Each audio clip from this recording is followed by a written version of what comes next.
Children, the next structure which we will discuss now, next organelle, that is mitochondria. You are well aware about it. You have studied about its structure in lower class also. Little bit more detail we will discuss now. ठीक है? देखना अभी I am drawing the structure of mitochondria. Mitochondria has two membranes. कितनी membrane होती हैं? Two membranes are there. You remember it. Two membrane. I am drawing the membranes. This is the outer membrane. ये जो बाहर वाली membrane है, this is permeable to most of the ions and it is not folded at all. ठीक है? और अंदर की तरफ को there is another membrane, but that membrane is folded towards inside like this as I am drawing here.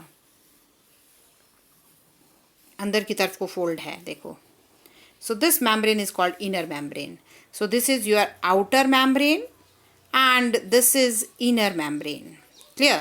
अब देखना आपने इन दो membrane के बीच में there is a gap and this gap is called outer chamber. This is outer chamber. Clear?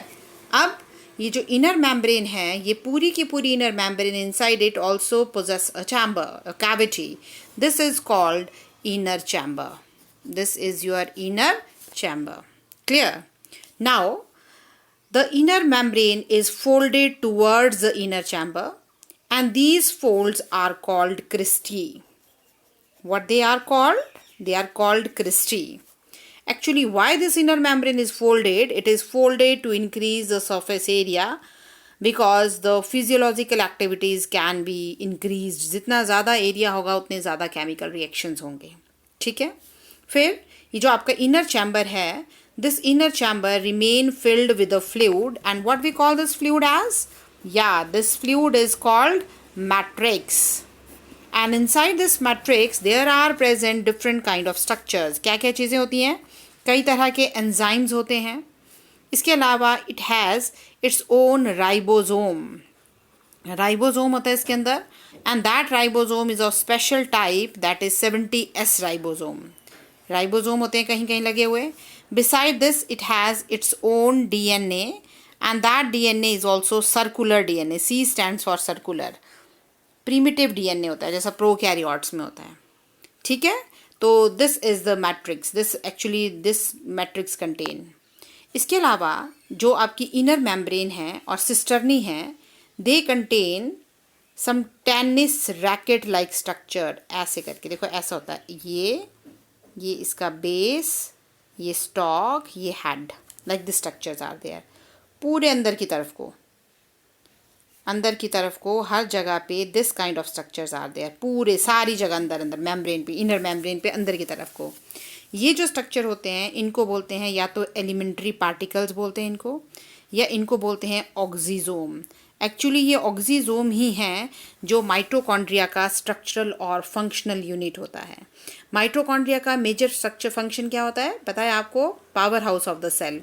Oxidation of food होती है यहाँ पे जिससे एनर्जी प्रोड्यूस होती है. तो मेन जो ऑक्सीडेटिव फास्फोरिलेशन हम पढ़ेंगे डिटेल में क्या होता है, वो जो प्रोसेस है मेनली वो इसी पर्टिकुलर स्ट्रक्चर के अंदर होता है. ठीक है? अगर हम इसके स्ट्रक्चर की बात करें तो it has base. This is it's base, this is it's stock and this is called its head. तो इसके हेड को हम F1 पार्टिकल भी बोलते हैं, इसके बेस को F0 पार्टिकल भी बोलते हैं. तो उस हिसाब से इसका स्ट्रक्चर F0 F1 पार्टिकल भी बोला जाता है. Is it clear, children? Now I will show you the same from the book. Have a look here.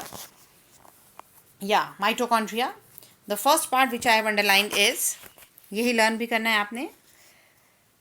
They are the cell organelle which is found only in aerobic eukaryote, जिनमें aerobic respiration होती है, क्योंकि mitochondria सिर्फ aerobic respiration में use होता है.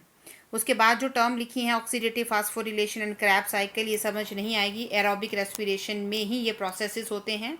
हम इनको अगले चैप्टर में पढ़ेंगे. ठीक है?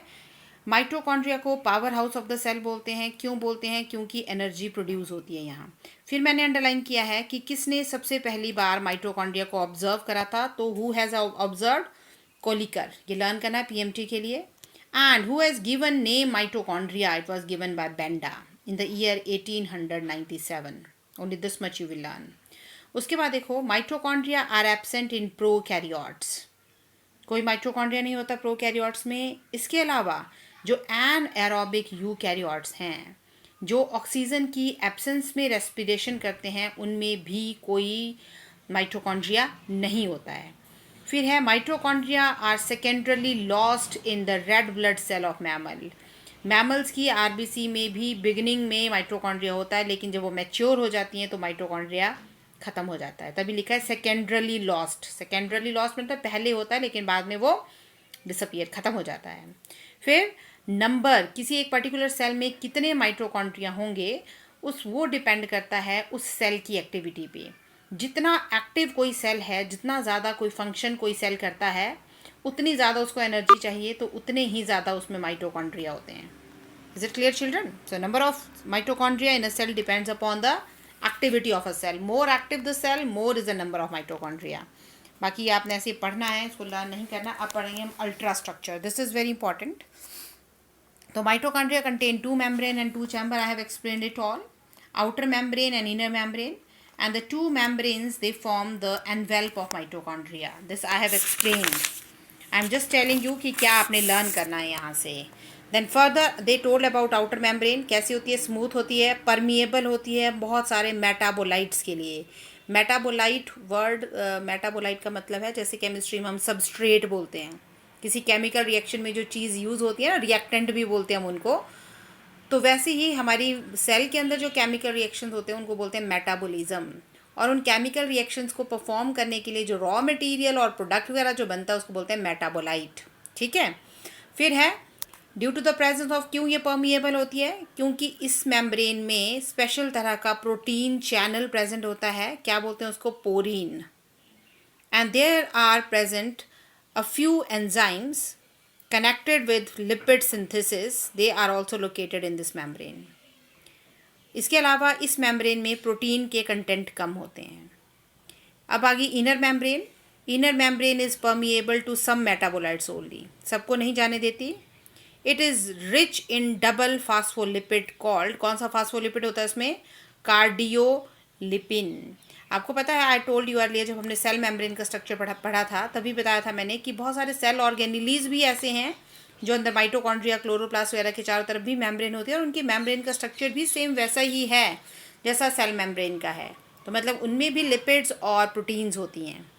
Is that clear? इसमें प्रोटीन का कंटेंट आउटर मेम्ब्रेन से ज़्यादा होता है. फिर इनर मेम्ब्रेन अंदर की तरफ को फोल्ड होती है. What those fold are called? They are called cristae. फिर देखो नीचे अंडरलाइन किया मैंने, the inner membrane as well as cristae they possess tennis racket like structure. क्या बोलते हैं इनको? एलिमेंट्री पार्टिकल या F0 F1 पार्टिकल, या इनको ऑक्सीजोम भी बोला जाता है. ठीक है. फिर लिखा है देखो, oxysome has a head, stock and a base. They have drawn the structure of oxysome also. ये वाला स्ट्रक्चर देखो, this is your outer membrane. ये इनर मेम्ब्रेन है जो अंदर की तरफ को फोल्ड बताई है. This is Crysta of inner membrane. ठीक है. और इनर मेम्ब्रेन पे क्या लगे हैं? ऑक्सीजोम. ये बताया ऑक्सीजोम का structure. This is head, this is stalk, this is base. फिर देखो, the elementary particles function as ATPase. I told you one day, as जिसके पीछे लगता है वो क्या होता है? एंजाइम. तो ATPase इज द एंजाइम जो ATP को सिंथेसाइज करता है. कैसे करता है अभी हम इसको डिटेल में एक चैप्टर में पढ़ेंगे, तब आपको क्लियर होगा. अभी आपने इतना ही पढ़ना है. ठीक है. Now further is outer chamber. I told you that between the two membrane there is present space, जिसको outer chamber बोलते हैं. And there is inner chamber. वो कहाँ होता है? Within the inner mitochondria, inner membrane के अंदर जो जगह होती है उसको बोलते हैं inner chamber. And it remain filled with the fluid called matrix. उसमें क्या क्या होता है? प्रोटीन पार्टिकल्स होते हैं, राइबोसोम्स होते हैं, RNA होता है, DNA होता है, कई तरह के एंजाइम्स होते हैं, लाइक दैट डिफरेंट कई सारी चीज़ें प्रेजेंट होती हैं. So this is about the structure of mitochondria. Children, do practice for the structure and practice for the diagram also. This is very important. Now next is, you have studied in your 9th class that mitochondria is called a semi autonomous organelle. तो वही चीज़ यहाँ explain करी है, autonomy of mitochondria. क्या mitochondria अपने आप replicate कर सकता है बिना न्यूक्लियस के हेल्प से? अदरवाइज आपको पता है कि हर एक सेल का हर एक ऑर्गेनेली न्यूक्लियस पे डिपेंडेंट है अपनी हर एक एक्टिविटी के लिए. लेकिन माइटोकॉन्ड्रिया के पास अपनी खुद की क्या होता है? It has its own DNA for which is required for application. Mitochondrial DNA can produce its own RNA. The organelle possesses its own, अपना राइबोसोम भी है जहाँ प्रोटीन बनाएगा वो. It can synthesize some of its own structural protein. and it can synthesize some of its enzyme and it grow internally, and new mitochondria is developed from the division of pre-existing mitochondria. लेकिन फिर भी mitochondria पूरी तरह से autonomous नहीं है. Autonomous मतलब self generated नहीं है. कुछ प्रोटीन बनाने के लिए जिससे माइटोकॉन्ड्रिया का स्ट्रक्चर बनता है, कुछ प्रोटीन्स फिर भी ऐसी होती हैं जिसके लिए माइटोकॉन्ड्रिया को न्यूक्लियस पे डिपेंडेंट रहना पड़ता है. इसीलिए माइटोकॉन्ड्रिया को सेमी ऑटोनॉमस ऑर्गेनेली बोलते हैं. This is clear children? या now the next topic is function of mitochondria. इसमें आपने एक मेजर फंक्शन पता है, आपको वही लर्न करना है. बाकी के टॉपिक हम विद टाइम आपको खुद समझ आ जाएंगे. What is the major function of mitochondria? Yeah, mitochondria is called powerhouse of the cell. So its function is to do oxidation of food, जिससे ATP बनती है. कैसे बनती है? बहुत सारे टर्म लिखी है यहाँ पे, ऑक्सीडेटिव फास्फोरिलेशन, ऐसे ऐसी टर्म्स लिखी हैं. वो सारी टर्म हम विद टाइम किसी अलग चैप्टर में पढ़ेंगे and then they will become clear. So that's all for today.